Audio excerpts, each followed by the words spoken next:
kasi ng opisina na isuspender ang Sa penalidad. tao ka mag-issue sa war on drugs, palagis man subot ang higit na Ang tubig baha noong hinabot pa sa lampag na magiging. siya na anas tirong tuming kalayo ang apektado kang kasunod. Newsbreak.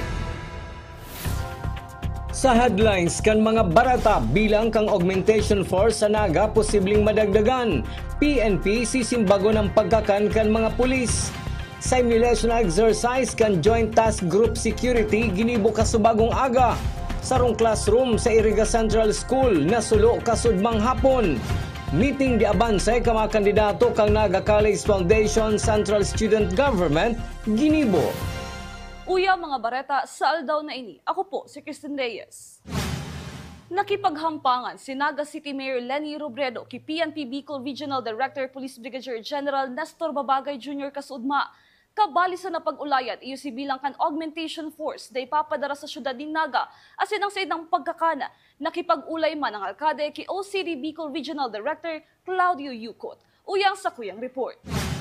Sa kada pagselebrar kan Peña Francia Festival sa Naga, perminang pinagpapasiguro ang bilang kan augmentation force na ipapadara sa syudad asin kung paano ini aakomadaron kan lokal na gobyerno kan Naga urog na sa indang pagkakan. Ini ang naging sentro kan pag-urulay ni the PNP Regional Director Police Brigadier General Nestor Babagay Jr. asin ni Mayor Leni Robredo kan magbisitang alkalde sa Camp Simeon Ola sa Legazpi City. Ang enot ng 1,400 na augmentation force na subuot ilalatag sa syudad ni Naga, ang ngunya nag-abot na sa 3,000 PNP personnel na iyo ang request ni Robredo para sa mas higot na pagbantay sa gabos na aktibidad. Ako nag-courtesy visit ako kay RD Nestor Babagay for two reasons. Si sarong reason, i-ensure lang na matawan ng kitang augmentation. Nagtugot siya na magpadara ng gulping augmentation digdita. Anyway, every year man niyang ginigibo. Si request na lang ngunyan mas gulpi. Ang request na actually ngunyan mga 3,000. Hulita Mayo subot bastanting budget ang lokal na gobyerno kan Naga para sa pagkakankan augmentation force.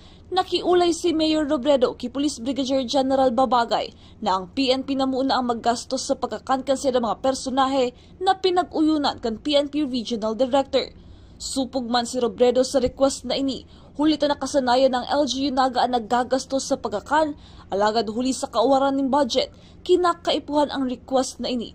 Idinagdag pa kan alkalde na ngunyan man sa ng taon ini kigibuhon. Pero si second reason, nakakasupog man. Pero every year kaya pag may augmentation, kita ang napakakan.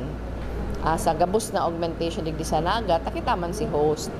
Pero ngunyan dahil nga ni mayo kitang budget, sinabi ko kay RD na pasensya ka na, marikas kami augmentation pero di mayo kami budget pangkakan. So maraming man si RD sabi na sinanada madisponer, di minanda pag problemahon. Mientras tanto, pinagbisita man ni Robredo ang Office of the Civil Defense asin nakipag-ulay na kung pwede makapag-assist sinda ng gasolina sa Peña Francia Fiesta. Hihilingon man subot ini kan OCD asin naglalaom si Mayor Robredo na mapapaunrahan ang sa indang kahagadan. Pag-request naman sa OCD na kung pwedeng maka-assist sinda sa ito bagang fuel requirements during the Peña Francia Fiesta, lalo na si mga sa augmentation. So sabi ninda, i-check ninda kung pwede dahil natataonan da sinda ning fuel pag disasters. Pero sabi ninda sa bagay, ang mga events of this scale considered siyang potential for disasters. In fact, ang Nazareno, nagtatabang ang OCD. So sana magibo yan. Para sa Janan TV 48 Naga, Cristina Alcanzo Reyes, Newsbreak. Sa ibang issue, nakaulay man ni Mayor Leni Robredo sina Senador Bam Aquino asin Senador Kiko Pangilinan. Susog kay Mayor Robredo, may nagkapirang request asin pinaghagad din tabang na kaipuhan para sa syudad ni Naga. Nagpromisa man subot ang duwang senador na sinda na ang malakaw kad ibang kalakawan kad alkade duman sa Senado. Ang lakdang na ini anda ko lang ambag para magibo ang mga proyekto asin plano para sa syudad ni Naga. Pigmeet ko man si Senator Kiko. So si Senator Bam saka si Senator Kiko nag-pledge na si mga lakaw ta sa Senado, sinda mo na malakaw, sasabihin ninda sa kuya kung may kaipuhan personal na kaulayon. So si mga staff kang ibang senador nag-contact na sa Toya Suudma. Nag-acknowledge na nakuana ninda. Padagos sa mga bareta, Robredo Administration pinapapusog ang pagkanood asin bagong sistema sa lokal na gobyerno kanaga kan mga hoben na empleyado na sa iyang pinagkukonsiderar na middle managers. Ang detalye sa report ni Malvin Machado. Mga piniling empleyado hali sa maniba-ibang departamento kang lokal na gobyerno kang naga ang kabali sa pinagibong Completed Staff Work Seminar o CSW. Ang CSW sarong sistema na pinag-aadalan kang sarong empleyado ang detalye kang problema asin posibleng solusyon digdi. Ini man ang pinagtatao sa head of office kung kay aram na tulos tinda ang pwedeng solusyon. Susog kay Mayor Leno Robredo, magayon subot ang paaging ini. Huli pag may nagrarani sa idang opisina, naadala na asin mas madali para sa head of office o siya mismo na alkalde para makapagserbisyo ng tultol asin makataon ng solusyon. Ang nagdudulok sa sainda ang di manapuli o nahali na mayong bit-bit na kasimbagan sa pinagdulok na problema. Pag pigraranihan ka, igwa ka tulo solusyon na may tatao. Ang solusyon na matatao mo, mangyayari lang pag igwang staff work na ginibo beforehand. So iyan ang pinakasadya kani. Nasa to, baga, may mga problema ngaya sa daga, may mga problema sa harong, problema sa transport. Ganun pinaka-idea kang CSW. Bago mo harapon si mahagad sa imong tabang, si buong opisina, pighandaan na.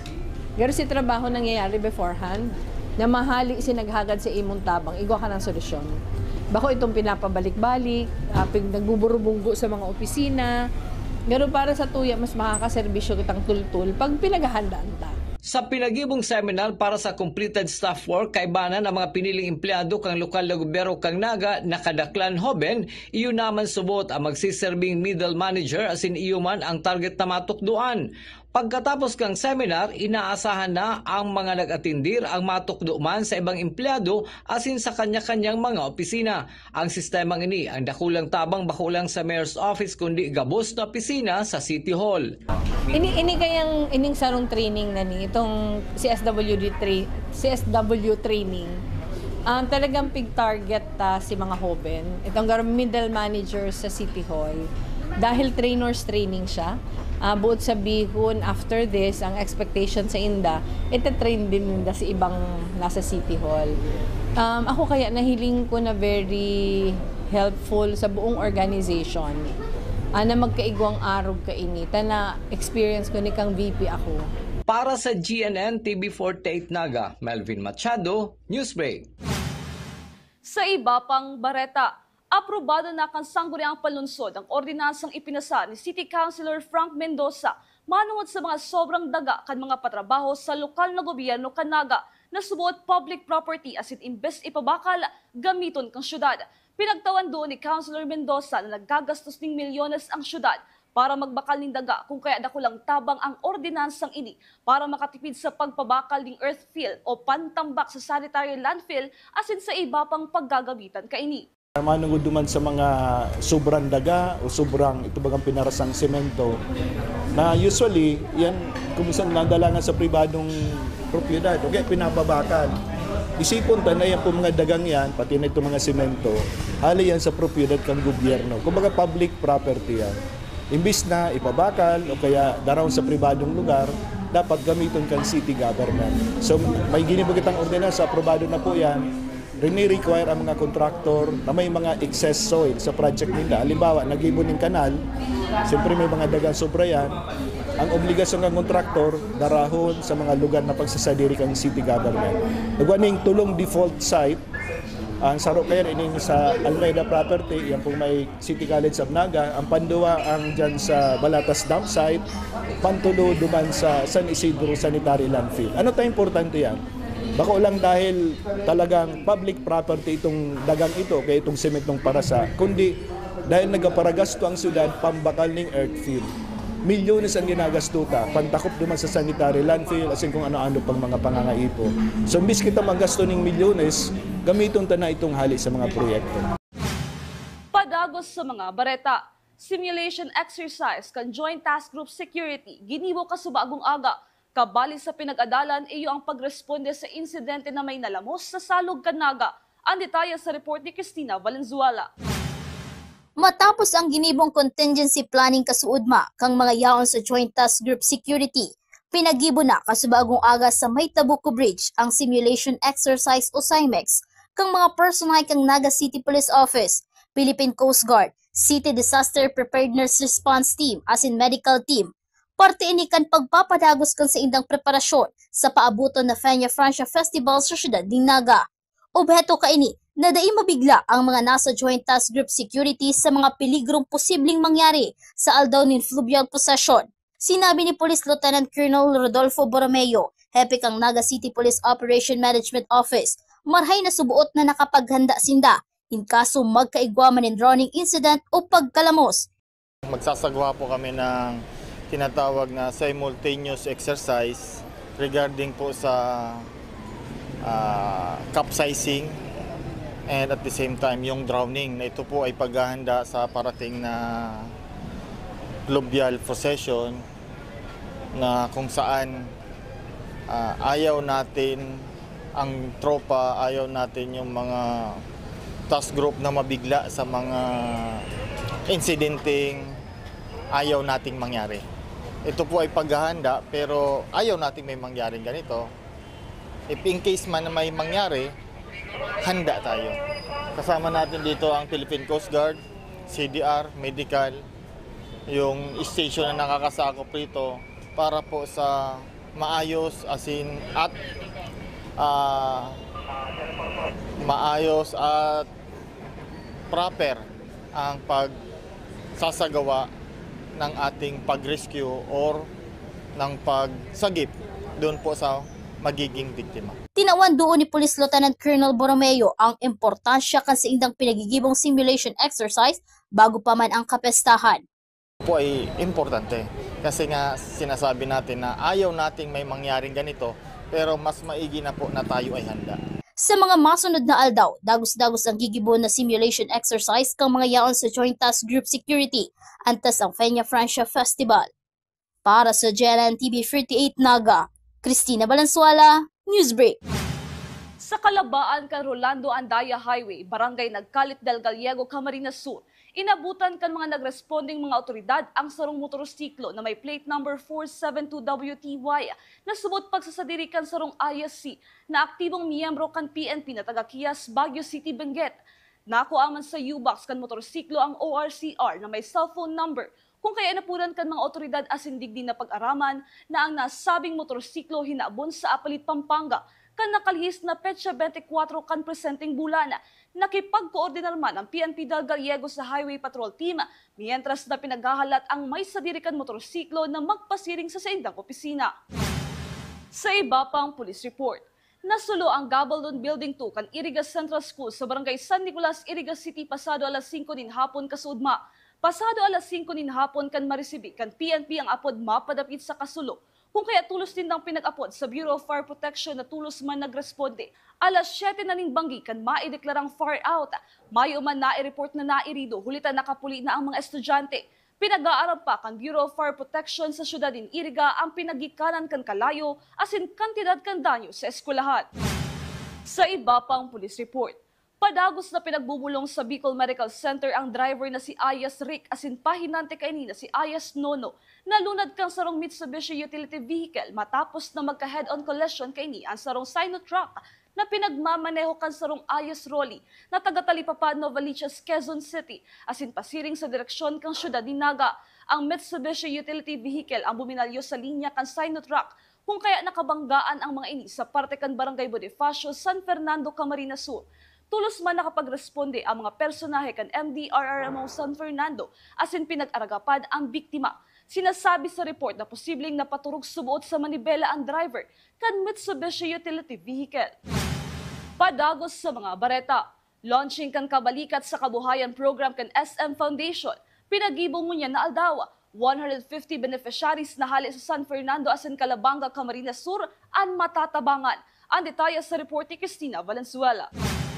150 na mga beneficiary kang SM Foundation kabalikat sa kabuhayan farming program na hali sa 5 barangay kang Calabanga asin San Fernando, Camarines Sur ang nag-atender kasubago sa hinibong launching kaini sa SM Naga City. Ang 150 na mga benepisyaryo ang mapa sa irarom sa 14 weeks training kung saan itutukdo digdi ang tamang proseso kang pagtanom nin mga gulay asin kung paano mapapatalubo. Nakaulay kan General TV 38 Naga News Team, sinda Winde Sharon Bico asin Edencia Orlina na parehong mga taga-Calabanga, Camarines Sur. Sinabi kaini na magiging dakulang tabang ang programang Kabalikat sa Kabuhayan Farming sa mga arog nindang tios sa buhay. Urog na tabako lang tabang pangkabuhayan ang maitatao kaini sa mga benepisyaryo kundi dagdag kaaraman sa tamang pagtatanom. Dakulang tabang po ni Samoy, lalo na po sa mga Samoy, mga tios na mga tao sa mga sa barangay me. Dakulang tabang po ni dakol po kami ding pidiming manudan tungkol po sa pagtatanom kam iba't ibang mga gulay, asin po sa mga kaipuhan po ning mga kung ano pa po ang para po mapagayon ang Samoy pong sa Samoy mga pagtatanom po ning mga dawa-dawa ano po mga gulay.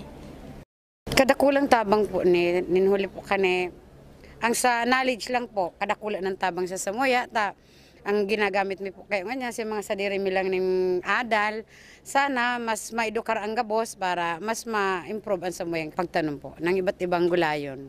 Ipinaabot ni Bico asin Orlina ang taos-pusong pasasalamat sa itataong tabang kang SM Foundation sa iraram kang Kabalikat sa Kabuhayan Farming Program. Pangapunan kaini sa mga kapwa ni benepisyaryo na lugod mapatalubo kan mga napiling maging benepisyaryo kang programa ang sa inda mga pananom sa tabang kan Department of Social Welfare and Development, Department of Science and Technology, as in Department of Agriculture. Nagpapasalamat po kami ang lalo-lalo na po para sa halip po sa Samoy pong kapitan na nagpapasalamat po kami sa SM Foundation tas ang saro po ang Barangay Lugsad sa mga napili po kang SM Foundation pong ini. Para po sa moyang mga kapwa ko po mga farmers, dubluhon pa lang po ang sipag para po mas mapalago mi pa po ang samoyang mga pagtatanom para mapaunlad mi. Nagpapasalamat po ako sa tinaong tabang kang SM Foundation, sa paagi kang SLP DSWD, sponsor po ang SM Foundation para makatabang sa mga benepisyaryo kani gabos ning nagtitirios asin mga paratanom po. Kaipuhan mi po ning maka-adal kung paano talaga ang tamang proseso kung pagtatanom. Ninhuli po kanitanganing mas mapalago mi pa po ang samoyang pagtatanom ng mga ibang mga pagtanom ng gulay lalo na po sa parte kang kabukidan iyo man po yan mga pang tabang mi sa samoyang pagkabuhay. Sa paagi po kang pagtarabangan kang grupo dapat po maglago tangadig. Ang bako lang po ang SM Foundation sana igwa pa pong ibang maingkaminar kami na magi pa man po kaming saro sa asosasyon kang iba pang bako lang ng SM Foundation sana may mag-interest pa man po sa moya kung mapalago mi po ni bako lang siguro ini ang maabot sa kapwa ko mga paratanom sana ang dinara sa tuya kang SM Foundation ilaog tani sa sakuyang isip na makatabang asin mapedukar ang lambang sa society. Obheto kang nasabing programa na tauan oportunidad ang mga benepisyaryo na magkaigwanin pangkabuhayan asin dai na po problemahon pa kaini ang sa indang pagkakan sa Urualdaw. Para sa GNN TV 38 Naga, Cristina Valenzuela, Newsbreak. Sa kasumpay na bareta, sa Lalucan Department of Agriculture, sinabi ni Marisa Joy Brinya, Agriculturist 2 Field Operations Division na ang partisipasyon kan DA sa Kabalikat sa Kabuhayan Farming Program iyo ang magtaon ng good agricultural practices para sa mga benepisyaryo sa 5 barangay kan Calabanga asin San Fernando, Camarines Sur.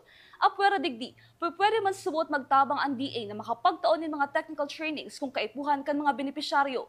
Dagdag pa ni Brinya, sa paagi kan lokal na gobyerno kan Calabanga asin San Fernando, itatao kan DA ang mga pananom na kakaipuhanon kan mga benepisyaryo. Siniguro kan Department of Agriculture na daing makulang ang mga pananom, hulit at suportado man ini kan SM Foundation. Yun pong participation and collaboration effort po ni DA as mentioned po ng ating kapartner Mocha Farm and KSK under the SM Foundation is to conduct po ng GAP o Good Agricultural Practices for the 5 barangays po na beneficiary nito. So aside from that po, other technical trainings or interventions po na pwede pong maitulong ng mga experts and assistance po ng Department of Agriculture. Through the local government units po na katuwang naman po ni DA for the various interventions, kung ano pa man po yung possible po na makiter ni DA ay maaari pong ibigay po sa kanila po. Likely hindi naman po, and supported naman po ito ng SM Foundation, parang tawag niyan, augmentation po si DA. Mientras tanto, inaasahan ni AJ Dalisay, Project Supervisor kan SM Foundation na matatapos kan mga beneficiary kan kabalikat sa kabuhayan farming program ang sedang training sa laog ning 14 semana. Hulita accessible man sa mga benepisyaryo ang lugar asin mayo man ining bayad. Sinabi ni Dalisay na masususteneran ang programang ini kung padagos ang pagtanom kan mga paraoma mantang yaon man sinda para magtabang. Kaya po ine-expect po namin is makapagtapos po sa kanilang training po. Ang kanilang mga demo site po is within the barangays lang po, so accessible po sa kanilang mga areas po nila. And with the SM Foundation po, wala po kaming ibibigay na meals para sa ating mga participants kasi we do believe na meron silang taya or commitment sa ating programa po. Kaya po ang kanilang gagawin po is tapusin po ang programa po sa loob po ng 3 months po. Ang particular na ituturo natin sa farmers po with the help of Mocha Farm po, so tuturuan natin sila sa makabagong teknolohiya po sa pagtatanim po. Paano natin masisigurado na masusustain natin yung ating programa po sa pamamagitan po ng pagpapatuloy ng ating mga farmers po sa pagtatanim po since lumiliit po yung bilang ng ating mga magsasaka nationwide po. Sa iba pang bareta, pagpabisto asin meeting the avance kan mga aspirant candidates kan Nogo College Foundation Central Student Government, ginibok kan nakalihis na aldaw. Ang detalye sa report ni campus correspondent Jonadel Ruby. Sa paglaog ng bagong academic year 2025 to 2026, iyon naman ang pagpili ng mga bagong leader o officer kan Central Student Government kan Naga College Foundation. Sa ginibong harampangan umiting di avance, saro-saro nang nagpabisto at sinaglatag nin sa indang plataporma ang mga kandidato. Ang mga estudyante, natauaning tsansa para magtawan sa inang mga kahaputan sa mga kandidato. Pigsimbag nindaan manungod sa mga napapanahong issue arugan problema sa edukasyon, batas, korupsyon asin iba pa. Sigon kay Mr. Son Riboriano, Head kan Office for Student Affairs, yaon an man iba-ibang opisina kan Naga College Foundation para tabangan asin tauaning giya ang bagong set kan mga student leaders sa oras na magtukaw na ang mga ini. Once the new elected officers are in their position, once they're done with the oath-taking ceremony, the Office for Student Affairs, partnership siya palagi. So, hindi lang naman yung OSA. Primarily, ang magkakasama niya na tutulong sa kanila is the Office for Student Affairs, the Office for Student Services, yung CFMO Accounting Office, and even the Office of the Vice President for Administrative and Institutional Affairs. All of these offices work hand in hand para matulungan yung mga new set of officers. So yung mga opisinang yun, meron silang kanya-kanyang guidelines and procedures. Pinag-aadalan man subuot kan NCF ang pwedeng gibuhon ng mga lakdang para i-encourage ang mga estudyante na magpartisipar sa leadership na makakatabang sa saindang pagtalubo bilang sarong individual. Actually, during the last couple of months or last month ng second semester last school year, nagkaroon ng national conference ang mga student affairs and services practitioners sa Palawan. And then over 300 plus representatives from different schools sa Pilipinas yung nag-attend to discuss the current issues sa SAS in general. One of which is totoo talaga na even with other schools nationwide, not just with NCF, na declining yung number of participating or yung active na student leaders. According to the different schools na nakausap ko who are also encountering the same problems, the first or the common na nakita nila is hindi na masyadong nakikita ng ibang mga students yung value of being as a student leader. Some of them is dahil focus sila masyado sa academics nila. The current structure we have right now with the academics, maraming nire-require, demanding in general ang academics natin ngayon. So the students tend to focus more on their academics dahil nga sa nagre-require ito ng mas kailangan nilang paglaanan ng panahon, ng oras nila, and then yung effort nila. The third na which is also concerning on our end is maliban sa hindi na nakita yung value, yung tanong palagi or yung tanong daw ng mga estudyante sa kanila, what's in it for me? Yun yung pinakatanong para sa kanila. And to answer your second part of your question, currently we're reviewing kung ano ba yung kailangan talaga kasing ma-review yung constitution and bylaws ng mga student leaders natin yan dito sa NCF to at least consider a form of adjustments or a form of reward or even hindi naman compensation financially but an honorarium siguro for those who are running for the position para hindi nila basta-basta i-take for granted yung posisyon. Susugman kay Mariel Christie, chairperson kan COMELEC. Preparado na subuot sinda sa maabot na eleksyon, kabali sa saindang pinaghandaan ang pagtest kang magagamito ng materials sa pagboto. Mas nag-focus kami kung paano ba mas may engage ang mga students po. Nagpo-post kami, nagkakauga kami ng posting everyday about sa election, para mas maaraman kang student kung ano ba talaga ang ibibigay. Since hybrid election kami, nag-test na si mga G-forms na gagamiton mi.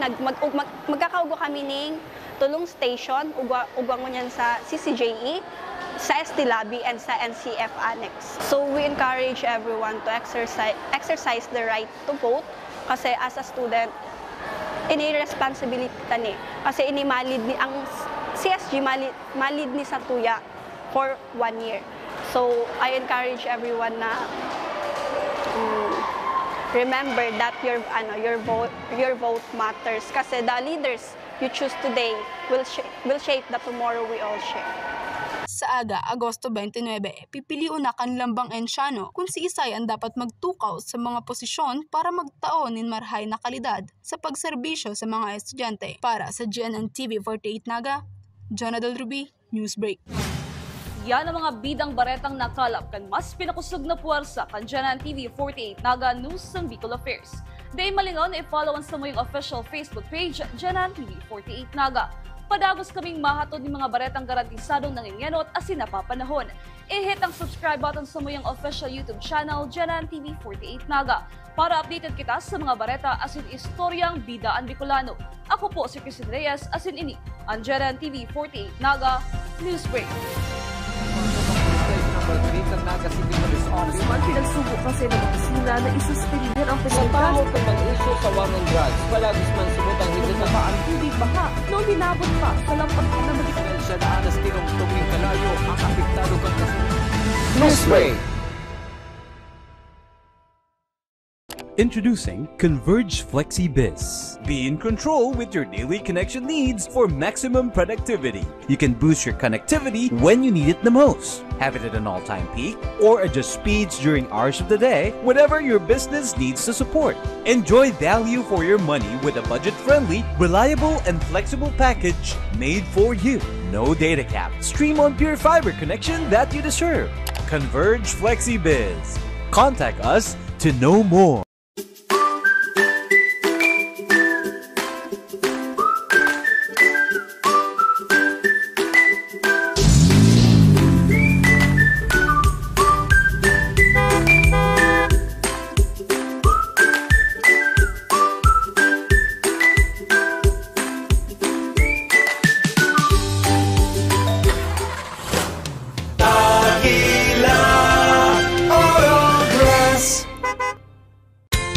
Problema ka ba sa iyong paningin? May sagot tayo dyan. Naga Optical Clinic with modern apparatus, computerized eye refraction, wide variety of latest fashionable frames, special and custom lenses, contact lenses, at mga sunglasses sa abot kayang halaga. Naga Optical Clinic, complete optical laboratory, eyeglasses made while you wait. Naga Optical Clinic. Ano man ang pangarap mo? Matutupad yan dito sa NCF. College of Computer Studies. College of Arts and Sciences. College of Teacher Education.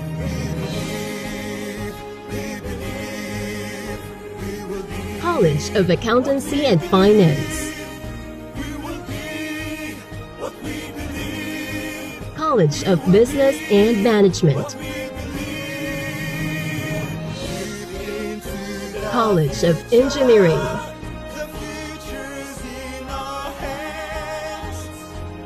College of Health Sciences. College of Criminal Justice Education. Let your quest begin here at the Naga College Foundation, because we don't just educate, we elevate. Experience NCF high-quality education and be part of the community of champions. Be a Tiger now. Leap into the future.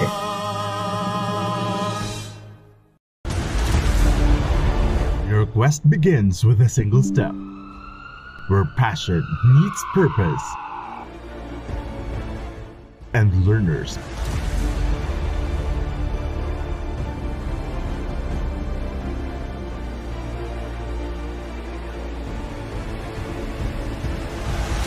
become leaders. This is where champions in healthcare are made, with AI-powered, world-class, real-life simulating laboratories, top-tier clinical instructors, healthcare industry innovation-focused curriculum, and skills management. The Naga College Foundation College of Health Sciences is your premier choice in excellent healthcare education.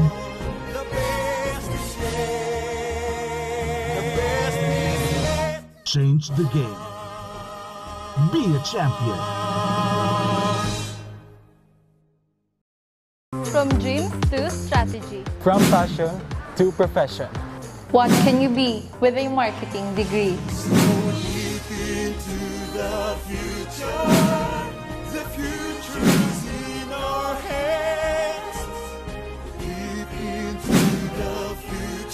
We create brands that connect. Be bold, be the brand.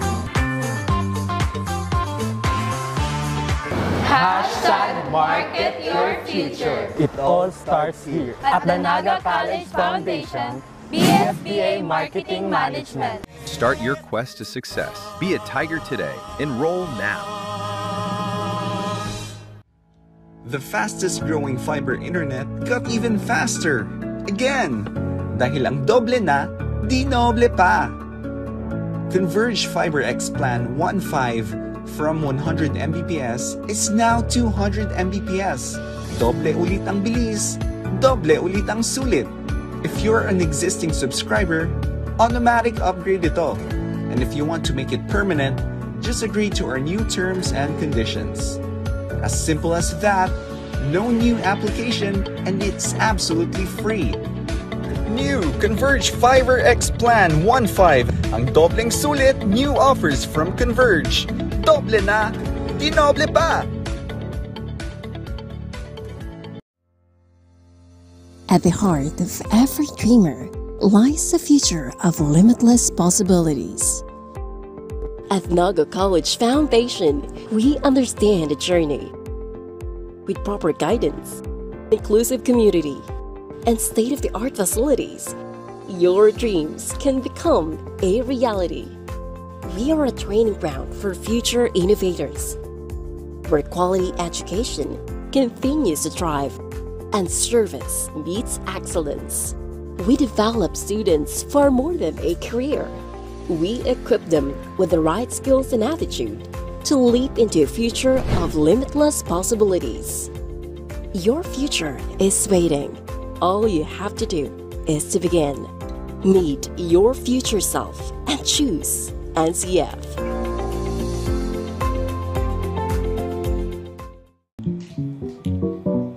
Tanga dali ko nababayad ang GNN TV48 Naga. Kalma! Lumipat lang ang GNN TV48 Naga sa Channel 48.1. What? Direk, ang simple lang ng solusyon dyan. Kunin ang remote, pumunta sa menung Setup o Settings, at hanapin at pindutin ang Scan at hintayin. Then, boom! Balik na sa GNN sa Channel 48 mo.